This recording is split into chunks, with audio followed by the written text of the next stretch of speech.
Yes!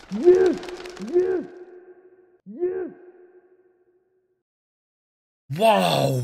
Les gars, est-ce que vous vous rendez compte que ça fait 3 ans que cette chaîne existe? 1 an et demi que je vous fais des vidéos une fois par semaine à 10h03. Et ça y est, c'est le moment où vous concrétisez toutes ces heures de travail, vous concrétisez les cernes. Parce que vous le savez pas, des fois je me couchais à 6h du mat pour qu'une vidéo sorte. Vous êtes des énormes malades. Vous m'avez fait le meilleur cadeau de Noël avec ces 50 000 abonnés. Sachez-le, j'ai eu les 50 000 abonnés le jour de Noël, exactement à minuit 7. Merci pour ce cadeau, c'est incroyable. Pour l'occasion, je vous ai mis une photo sur Instagram. Le lien est dans la description si vous voulez aller lâcher un petit like, lâcher un petit peu d'amour, lâcher un peu de commentaires. N'hésitez pas, vous pouvez vous exprimer là-bas ou dans les commentaires de cette vidéo. Avant qu'on commence ce pourquoi vous avez cliqué, petit message, si vous voulez le passer, je vous mets la petite minute ici, mais c'est uniquement pour vous remercier. Sachez une chose, c'est que vraiment je me mets une pression de malade. Et ce, avant même que vous soyez autant à rejoindre la chaîne. Tous ceux qui me suivent sur Twitch le savent déjà. Je cherche des idées de vidéos qui sont absolument pas du tout la norme de tout le monde. J'essaye d'être le plus original possible, le plus créatif possible, de vous apporter des trucs un petit peu hors du commun, diversifiés. Et des fois, je me mets une pression de ouf, où je valorise mon travail alors que vous êtes là et vous me mettez des claques. Genre typiquement la dernière vidéo où je juge vos goûts, je pensais vraiment pas qu'elle allait faire autant de vues. Et justement cette vidéo là pour moi fera beaucoup moins de vues que la précédente. Donc merci pour ça les amis, vous êtes vraiment les best. Merci beaucoup. Salut à tous les otaku, j'espère que vous allez bien. On se retrouve aujourd'hui pour une nouvelle vidéo, une vidéo qui va répondre à une question que vous êtes mais énormément à me demander, que ce soit dans les commentaires de mes vidéos, sur mes lives, sur mon Instagram, c'est n'importe quoi. Cette question elle revient beaucoup trop souvent. Alors il y a déjà des gens qui ont eu la réponse à cette question et qui savent ce que je vais dire, mais là ce qui est intéressant de regarder, c'est pourquoi j'apprécie de ouf ces animés là. J'en ai 3 qui sortent du lot et qui sont pour moi les meilleurs que j'ai visionnés jusqu'à maintenant. Je vais donc vous expliquer pourquoi je les aime tant. D'ailleurs, si vous voulez contribuer à une prochaine vidéo qui arrivera d'ici 2 dimanches, je pense, rendez-vous dans l'onglet communauté. Je vous en dis pas plus. Allez voir, il y a un truc. Je commence avec SNK. Oui, il fait partie de ce Big 3. Vous connaissez, animé sorti en 2013 et animé par Wit Studio et récemment Mappa. D'ailleurs, soulignons que pour la saison 1, Wit Studio a été épaulé par Production IG. Vous connaissez déjà le synopsis, mais je le rappelle pour potentiellement les nouveaux qui n'ont pas encore vu ce chef-d'œuvre. Le monde est régi par des créatures gigantesques appelées des titans. Ils ne font que semer le chaos autour d'eux, détruisant et charcutant tout. L'humanité est donc vouée à disparaître, mais pour retarder ce moment, la population vit entourée de murs. Certaines personnes de cette population, notamment les plus entraînées, sont envoyées tuer ces envahisseurs pour regagner du territoire.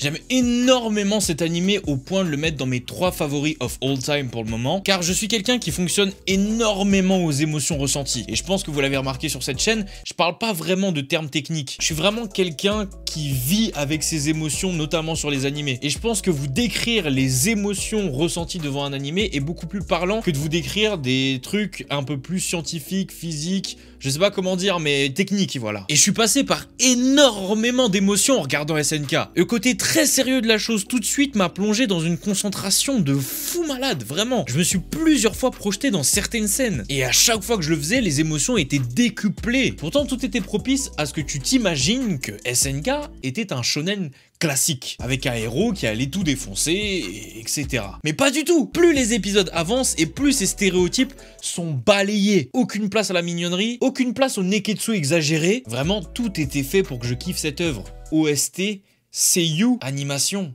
Ce que j'ai grave kiffé aussi, c'est les titans. Ils dégagent un truc mystique où ton imaginaire peut aller un peu n'importe où, tu vois. Et moi, je trouve ça toujours incroyable de nous laisser un brin d'imagination, pourtant dans un monde où on te dit énormément d'informations et on te guide beaucoup sur l'histoire. Deuxième animé favori, Erased. Un animé sorti en 2016 et animé par A1 Pictures. Celui-ci compte l'histoire de Satoru Fujinuma. C'est un aspirant mangaka qui ne réussit pour le moment pas vraiment et qui du coup arrondit ses fins de mois en étant livreur de pizza. Sauf que Satoru, il est pas comme tout le monde, frérot. Il a un pouvoir qui lui permet de revenir un petit peu dans le temps et éviter qu'un drame se produise. Mais un jour, il y a un drame qui affecte sa vie personnelle et il supplie son pouvoir de le ramener pour corriger ce drame. Évidemment, vous vous en doutez, son pouvoir l'écoute, mais il retourne 18 ans en arrière, à l'époque de sa primaire. Et lors de sa primaire, avec évidemment sa conscience d'adulte, il va devoir régler le problème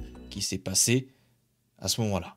Oh là là là là là là là là là. Que vous dire de cet animé que j'ai trouvé super passionnant. Pour pas faire trop long, le scénario est rythmé, les personnages sont attachants et il y a énormément de petites choses parsemées comme ça que je pourrais évidemment souligner. Il y a un truc que je voudrais dire, c'est que vous allez voir, si vous le regardez, le scénario est assez téléphoné. Vous aurez l'impression d'avoir une question de base auquel vous aurez la réponse tout de suite. Sauf que au final, le fait que le scénario soit à ce point-là téléphoné, c'est pour laisser place à des questions, je trouve, beaucoup plus importantes qui vont nous tenir en haleine beaucoup plus longtemps. Notamment comment la confiance influence notre jugement. Qu'est-ce qui caractérise un vrai héros? Sauf que toutes ces questions sont posées dans un univers où seuls des enfants peuvent nous apporter la réponse. Et vous avez bien compris qu'avec ces questions, un enfant n'est pas forcément, en tout cas dans l'imagination qu'on s'en fait, n'est pas forcément assez mature pour nous apporter la réponse. Et détrompez-vous. Avec cet animé, vraiment, vous allez kiffer. Chaque enfant est finement caractérisé. Ils ont leur propre vision des choses, leurs propres démons, leurs propres déceptions et leurs propres choses à nous apprendre. C'est incroyable. Non, franchement, c'est un truc de ouf.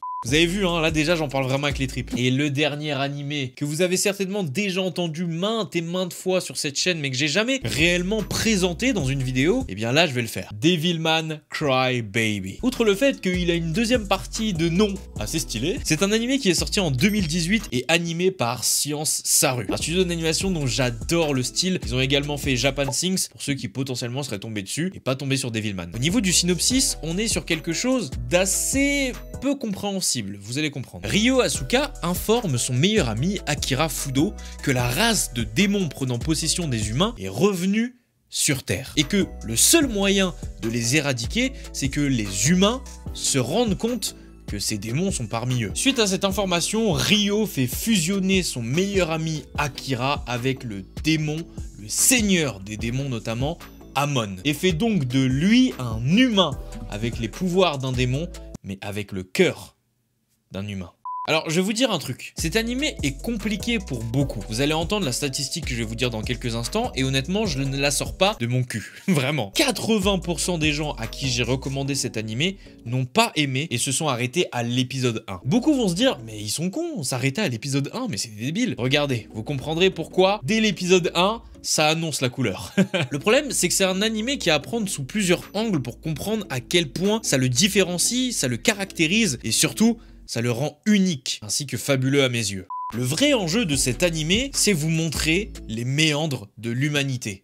Que serions-nous prêts à faire par peur de l'inconnu et par peur d'approfondissement de cet inconnu? Je pense que vous avez déjà vu énormément de faits de société qui témoignent de personnes battues, violentées, parce que juste on ne comprenait pas leur discours, leurs principes et leurs valeurs, et que d'ailleurs on n'a même pas cherché à comprendre. Et c'est ça que j'ai kiffé. J'ai adoré la double lecture de cet animé. Cette double lecture tend à penser qu'on nous montre des trucs excessifs pour nous montrer des trucs excessifs. Mais justement, quand on prend le recul et qu'on comprend le visuel qui nous est montré, on se dit, c'est totalement ridicule de penser ça. Et en même temps, qu'est-ce que c'est génial de nous montrer ça. Malheureusement, je peux pas plus décrire mes émotions car sans être méchant et condescendant auprès de vous, c'est le recul pris sur le message de l'œuvre qui m'a fait à ce point-là l'apprécier et le mettre justement dans ce Big 3. Mais l'expliquer ne serait pas compréhensible de tous. Regardez uniquement si vous pensez pouvoir avoir une admiration pour une obsession exagérée en y voyant un message caché.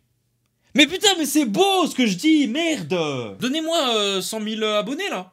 Erased et Devilman Crybaby sont sur Netflix. Évidemment, SNK, je vous apprends rien. Disponible sur Wakanim. Ces trois animés m'ont fait énormément mûrir, m'ont appris énormément de choses sur la vie, sur l'humanité, sur le questionnement des autres, et même sur une potentielle survie personnelle. Le monde n'est pas toujours agréable, et justement, les animés nous font voir ce monde-là de tellement de manières différentes que franchement, je comprendrai encore une fois jamais ceux qui désirent pas regarder d'animés. Abonnez-vous en cliquant sur l'énorme bouton rouge qui se retrouve juste en dessous du lecteur vidéo. Cliquez également sur la cloche et mettez toutes pour avoir toutes les notifications. Je sors une vidéo une fois par semaine, tous les dimanches à 10h03. Donc tu ne seras pas spammé, frérot. Je vous rappelle que comme d'habitude, vous pouvez me suivre sur tous les réseaux sociaux possibles. Twitch, Instagram et Twitter. Merci encore énormément pour ces 50 000 abonnés. Ça monte à une vitesse incroyable. Si on continue comme ça, on a vraiment moyen d'être aux 100 000 dans moins de 2 mois. Ce serait incroyable aussi. J'espère avoir répondu à la plus grosse question que vous vous posez sur moi. On se donne évidemment rendez-vous dimanche prochain à 10h03, même endroit, même chaîne. C'était Minotaku, encore merci, et Jana.